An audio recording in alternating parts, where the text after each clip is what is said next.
একটা নতুন জিনিস বানালাম। এখন শীত পড়েছে আর চন্দ্রমুখী আলু খুব ভালো উঠেছে। অন্য আলুর চেয়ে চন্দ্রমুখী আলুর স্বাদ মানে সম্পূর্ণ আলাদা। তাই ভাবলাম একটা হিং মটরের যুগলবন্দি বানাই।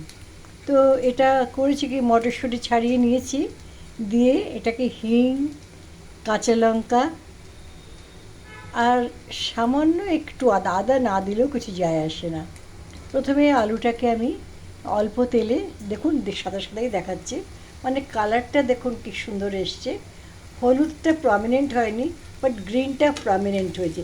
কারণ কি, এই রান্নাতে যে হিং কড়াইশুঁটির যুগলবন্দিতে না, মানে কড়াইশুঁটিকে বেশি ফোকাসে নিয়ে আসতে হবে।